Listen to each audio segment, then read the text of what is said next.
Bon, si je fais que regarder en bas, c'est pas parce que... Ah, voilà, c'est pour ça. Mon petit chien. Bon, j'espère que je vais réussir à filmer cette vidéo, même avec mon petit chien qui veut jouer avec moi. En plus, je me suis mise par terre, donc forcément, bah, elle a envie de jouer. Bon, du coup, ce sera une vidéo avec Mila. Coucou, chien. Ouais, c'est un vrai pot de colle.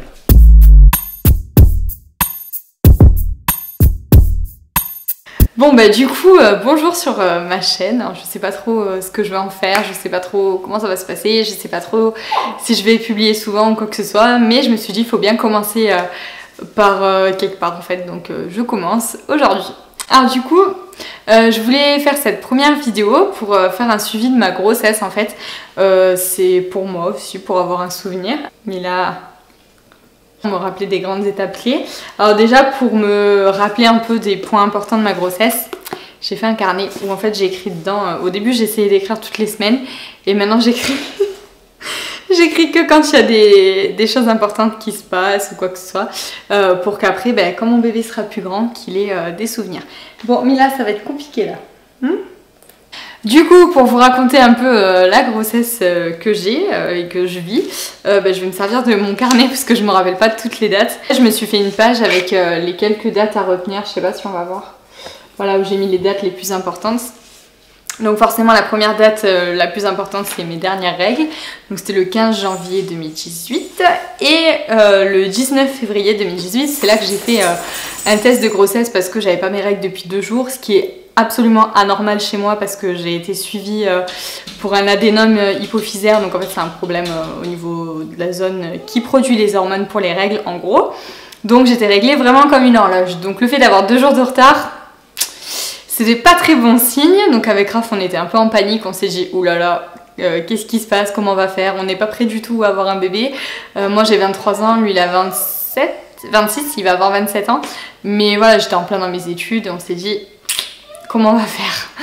Donc j'ai fait mon test de grossesse. Au final j'avais trop envie qu'il soit positif parce que voilà, pendant 2-3 jours où j'attendais mes règles, on a commencé à se dire oh, ce serait bien d'avoir un petit bébé et tout à la maison, ça pourrait être le bon moment aussi. Même si c'est un peu tôt peut-être pour certains et que j'avais pas encore fini mon master, mais bon, on s'est dit on verra. Si le bébé arrive maintenant, c'est pour une raison et on sera très heureux de l'accueillir. Le test de grossesse était positif, donc j'ai pleuré forcément, bon après je pleure tout le temps, donc j'ai pleuré parce que je me suis dit ok, maintenant qu'est-ce qu'il faut faire, qu'est-ce qui va se passer, il y a quand même mon corps qui va se transformer, un bébé qui va sortir de moi alors que je suis hyper douillette, je sais pas comment je vais faire. Mais bon, ça c'est pas grave, de toute façon je maîtrise plus rien à partir de maintenant. Donc heureusement j'avais une copine qui est une belle-sœur qui ont eu des bébés il y a pas non plus 20 ans quoi et qui savait à peu près ce qu'il fallait faire. Donc la première étape à faire c'était une prise de sang de confirmation pour être sûr que le test de grossesse était positif, même si c'est très rare qu'il se trompe, il fallait quand même confirmer avec une prise de sang. Donc j'ai fait cette prise de sang le 22 février, donc 3 jours après. Et là on a vu le taux de HCV, je crois que c'est, je sais plus, je l'ai pas écrit dans mon super carnet. Mais en gros ça disait que j'étais enceinte et de combien j'étais enceinte. Donc j'étais enceinte de 2 semaines et demie. Du coup je l'ai su vraiment très rapidement. Et moi dans ma tête c'était clair que je voulais rien dire à personne avant 3 mois. Parce qu'il y avait des risques de fausse couche, parce que c'est trop précieux encore à ce moment là, c'est trop fragile pour le dire à tout le monde. Donc je voulais attendre les 3 mois. Donc comment vous dire que de 2 semaines et demie à 3 mois, il allait s'en passer du temps. Mais bon, c'était pas grave. Donc on en a parlé à nos frères et sœurs par contre directement, on leur a annoncé et tout, on leur a dit bon voilà, il y a un bébé qui est en route et maintenant on va voir qu'est-ce qui va se passer et on l'a dit à personne d'autre. J'ai commencé à avoir les premières nausées, je crois que c'était à partir de 5 semaines de grossesse. Justement quand j'ai appris que j'étais enceinte, je me suis dit ah trop bien, j'ai pas de nausées et tout, c'est la fête. Ne vous dites jamais ça. Parce que du coup au bout de 5 semaines de grossesse, donc 3 semaines après l'avoir appris, j'ai commencé à avoir des nausées, mais catastrophe. Ah, je vais ouvrir à Mila. Oui désolée, il y a Mila qui voulait sortir. Et là elle est en train d'embêter son frère qui est en train de dormir dans le panier derrière moi. C'est animé chez moi hein. Mais bon, c'est ça que j'aime bien aussi, c'est qu'il y a toujours de la vie à la maison. Bon, chien tu me laisses... Ah, elle veut jouer à la balle. Je me suis réjouie beaucoup trop vite parce que je me suis dit que j'allais pas avoir de nausées, je me la pétais en me disant ouais trop trop bien et tout, je pète la forme, tu parles. Au bout de 5 semaines, donc c'était la catastrophe, nausées, vomissements, en gros je vomissais et 2 minutes après je partais au travail et donc à chaque fois j'envoyais des snaps à ma soeur avec du mascara partout parce que quand je vomissais je pleurais en même temps en disant oh, comment je vais faire, je vais jamais réussir à tenir, c'est la mort, enfin bref. J'ai eu des nausées jusqu'à 4 mois et demi de grossesse je crois, mais ça s'est quand même estompé au bout de 4 mois. Et surtout parce que mon gynéco il m'a prescrit du Gestarel, en fait c'est avec de l'iode, c'est des vitamines. Ça m'a quand même aidé pour les nausées et ce qui m'a bien aidé aussi c'était le concombre. Je mangeais toujours un concombre avant de manger, enfin d'essayer de manger. Parce que ça m'aidait du coup comme c'était de l'eau, bah, ça m'aidait à faire venir l'appétit et pas à me dégoûter, c'était le seul truc qui me dégoûtait pas. Donc pendant ces 3 mois et demi, j'ai perdu 4,5 kg. Donc en gros j'ai commencé ma grossesse à 62 kg. Et au bout de 3 mois, même pas, j'étais à 58,5 kg. Ouais, j'avais perdu ça 4 kg, je crois.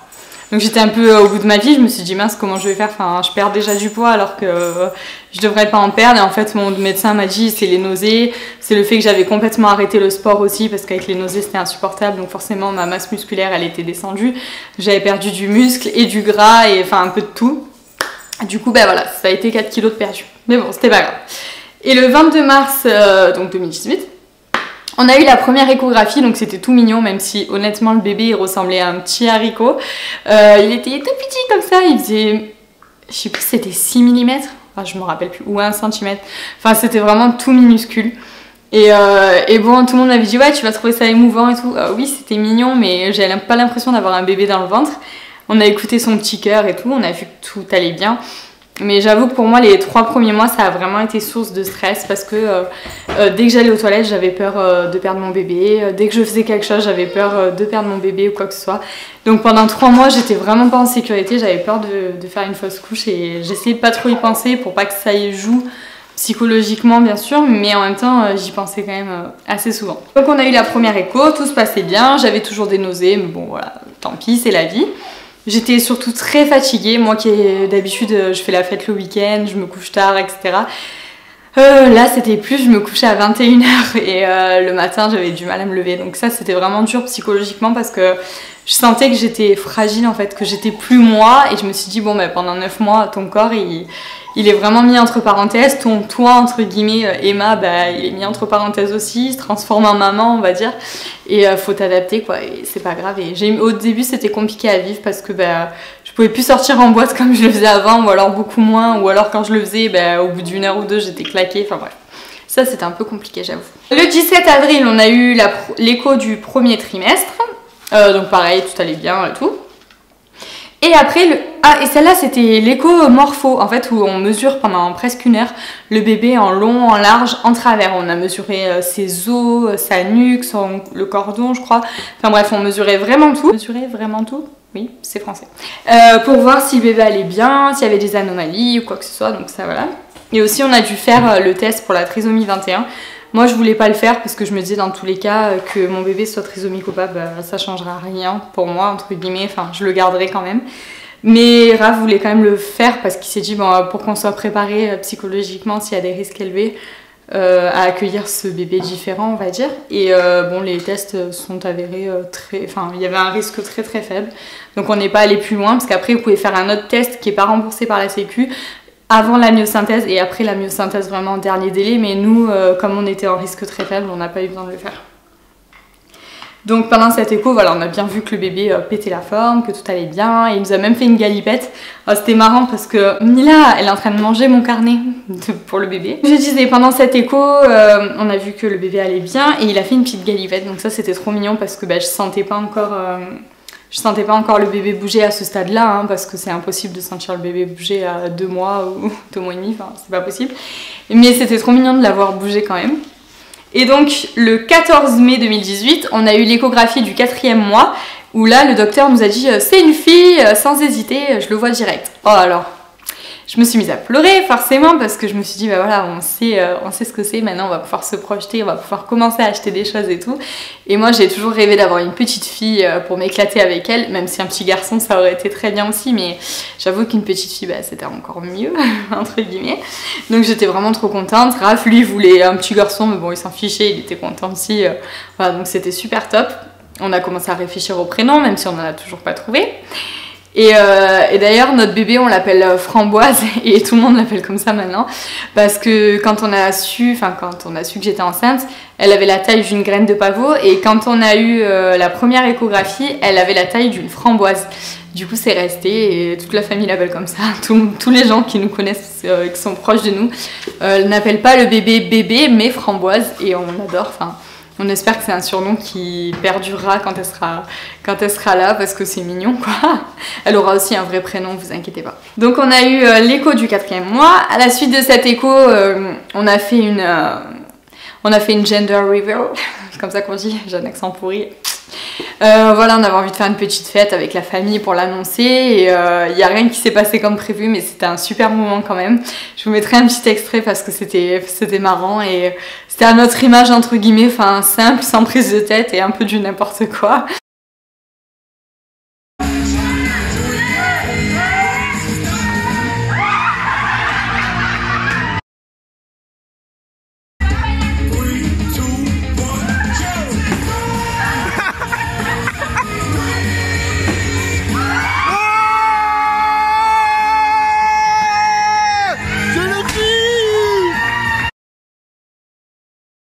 Mais c'était super, et là on a pu annoncer à toute la famille que bébé Framboise était une fille, et qu'elle allait encore super bien.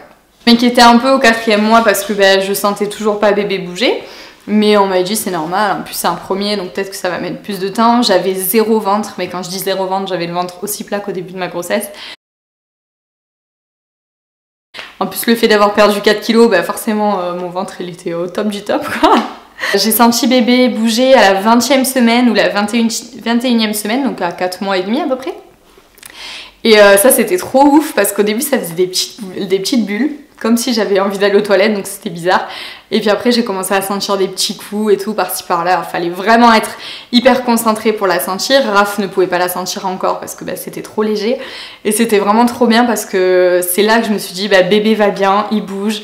Je la sens et je sais que tout va bien, donc ça c'est vraiment magique de se dire que son bébé il va bien en fait, tout simplement. Et tout ce qui m'avait fait peur pendant les 3 premiers mois, là j'avais plus du tout peur, et je m'inquiète beaucoup moins maintenant parce que je la sens bouger toute la journée, quoi, et ça c'est vraiment trop cool. Et d'ailleurs 1 semaine et demie après, Raph a pu la sentir. Alors au début c'était rigolo parce que il était pas patient du tout. Je lui ai expliqué qu'il fallait mettre la main sur le ventre et il fallait attendre des fois 10-15 minutes avant qu'elle bouge parce que elle dort aussi. Un bébé à cet âge-là, un fœtus, ça dort 20 heures par jour il me semble, donc c'est énorme, sachant qu'elle se réveillait surtout le soir et la nuit. Donc il était pas patient, mais après par contre c'était trop bien, il aimait bien sentir bébé bouger et tout. Et c'est des chouettes moments à vivre en famille, quoi, et pour créer déjà une relation de famille, on va dire, alors que bébé n'est pas encore là et qu'il existe à moitié en fait, il est pas encore vraiment là. Et donc ça c'était vraiment trop cool. D'ailleurs avec mes animaux j'ai pas vraiment ressenti de différence. Je sais pas s'ils captent vraiment qu'il se passe quelque chose dans mon ventre. Il y a Mila qui va encore jouer avec moi. C'est toujours des pots-de-colle dans tous les cas, donc je vois pas la différence avec avant. J'ai mis le 14 juin 2018, j'ai senti bouger mon bébé pour la première fois. Après on a eu une autre écho pour le trimestre 2 le 25 juin qui nous a confirmé que c'était une petite fille, qui nous a confirmé qu'elle allait bien. Là on pouvait plus la voir en entier sur l'échographie parce qu'elle est trop grande, elle doit faire environ 30 cm, ce qui est énorme, quoi. Par contre elle fait genre 500 grammes. Donc c'est tout petit par rapport à sa taille, quoi, mais c'est vraiment trop mignon. Maintenant que les soldes sont arrivés, on a commencé un peu les petits achats et tout pour le bébé. J'essaie de rester raisonnable parce que j'ai envie d'acheter plein de trucs pour elle et de me lâcher, surtout que pour les petites filles, il y a plein de choses trop mignonnes. Pour les petits garçons aussi d'ailleurs. Franchement, je trouve que ça va, ils font des efforts. Ouais, honnêtement, les 4 premiers mois de ma grossesse, ça n'a pas été facile du tout. Parce qu'il fallait que j'accepte que mon corps changeait, que j'étais fatiguée, chose que j'avais pas souvent avant, que je pouvais plus faire tout ce que je pouvais faire avant, que j'étais quand même pas mal malade. J'ai quand même été, j'ai eu 0 arrêt quand même pendant ces 4 premiers mois alors que je vomissais tout le temps. Donc ça je suis assez fière, je suis assez contente, j'avoue. Ça a été un peu dur au début quand même de m'adapter à cette nouvelle vie. Mais à partir du moment où j'ai senti mon bébé bouger, là ça s'est beaucoup mieux passé, où mon ventre a commencé à grossir, que j'ai vraiment compris qu'il y avait quelqu'un dedans et qu'il fallait que j'arrête de me prendre la tête tout simplement à me dire faut pas que je prenne trop de poids, faut pas que je fasse ci, faut pas que je fasse ça, donc que juste je me dise ok, maintenant t'as un bébé dans ton ventre, il faut que tu t'en occupes et que tu t'occupes de toi pour être en pleine forme pour quand il arrivera. Aujourd'hui je suis hyper bien, même si je suis fatiguée forcément. Je me sens beaucoup mieux et aussi les nausées, bah voilà, j'ai oublié un peu la galère que c'était. Et j'avoue que le deuxième trimestre c'est quand même beaucoup plus tranquille et, enfin pour moi en tout cas, c'est quand même beaucoup plus cool que le premier. Donc voilà, surtout que j'ai pas trop de ventre, donc c'est pas hyper fatigant non plus. J'ai quasiment pas de ventre, je vais vous montrer. Oh, yes.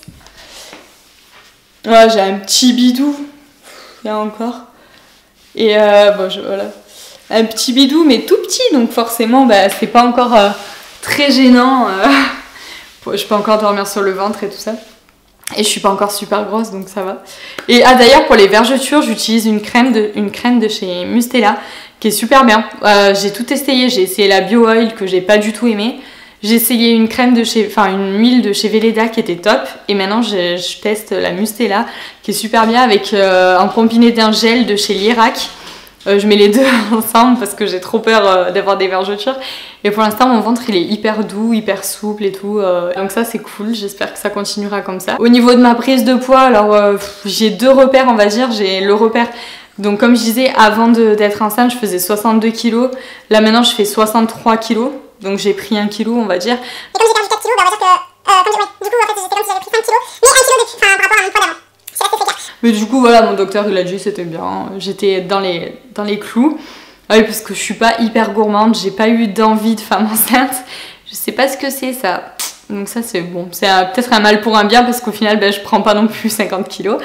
Et ouais, et puis j'ai eu beaucoup moins d'appétit aussi par rapport au début où j'avais des nausées et tout. Du coup je mange normalement, équilibré par contre, parce que tout ce qui est gras ça passe beaucoup moins qu'avant. Donc je me dis c'est cool parce que le bébé comme ça il a tout ce dont il a besoin. Et un autre bon point aussi, c'est que je vais chez l'ostéopathe.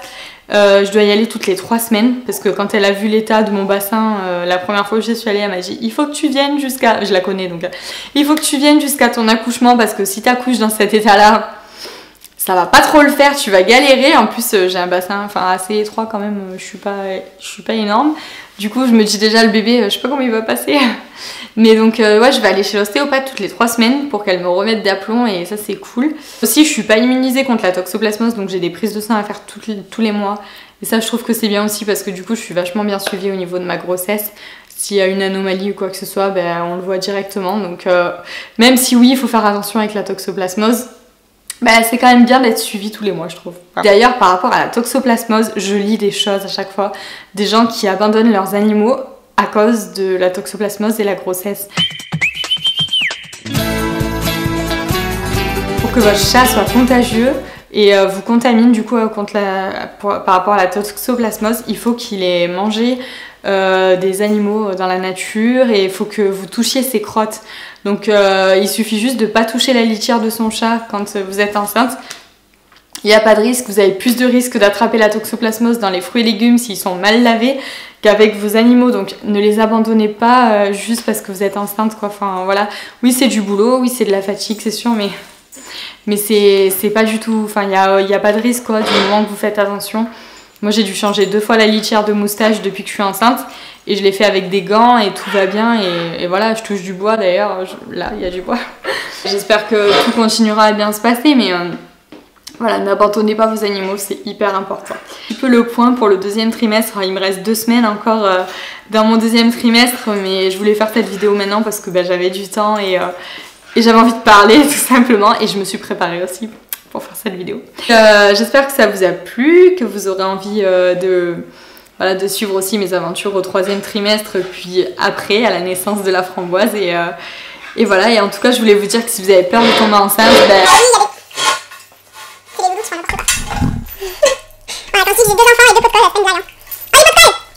être enceinte, c'est pas tout le temps facile. Enfin, il y a des femmes qui le vivent bien, d'autres qui le vivent moins bien. Moi, ça a été mitigé. Au début, c'était compliqué. Maintenant, je me sens très bien.